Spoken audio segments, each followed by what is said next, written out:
తులనాత్మక వ్యయ వ్యత్యాసం. అంతర్జాతీయ వాణిజ్య సిద్ధాంతంలో క్లాసికల్ ఎకనామిస్ట్ డేవిడ్ రికార్డో తన కంపారిటివ్ అడ్వాంటేజ్ సిద్ధాంతానికి తెలుసు. రికార్డో యొక్క తులనాత్మక ప్రయోజన సిద్ధాంతం ప్రకారం దేశాలు ఇతర దేశాలతో పోలిస్తే తక్కువ అవకాశ ఖర్చులతో వస్తువులను ఉత్పత్తి చేయడంపై దృష్టి సారించినప్పుడు అంతర్జాతీయ వాణిజ్య ప్రయోజనాన్ని పొందవచ్చని సూచిస్తున్నాయి. రికార్డో ఒక వస్తువు యొక్క విలువను దాని ఉత్పత్తిలో పెట్టుబడి పెట్టే శ్రమ గంటల ద్వారా నిర్ణయించబడుతుంది. దీనికి సంబంధించిన అడిషనల్ ఇన్ఫర్మేషన్. సంపూర్ణ వ్యయ వ్యత్యాసం. ఆడమ్ స్మిత్ విదేశీ వాణిజ్యం ఆధారంగా సంపూర్ణ వ్యయ ప్రయోజన సిద్ధాంతాన్ని ప్రతిపాదించాడు.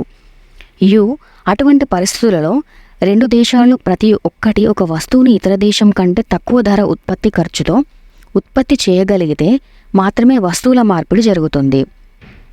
సమాన వ్యయ వ్యత్యాసం. ఉత్పత్తి ఖర్చులలో సమాన వ్యత్యాసాలు ఉంటే రెండు దేశాల మధ్య అంతర్జాతీయ వాణిజ్యం జరిగే అవకాశం లేదు, ఎందుకంటే రెండు దేశాలకు లాభం లేదు.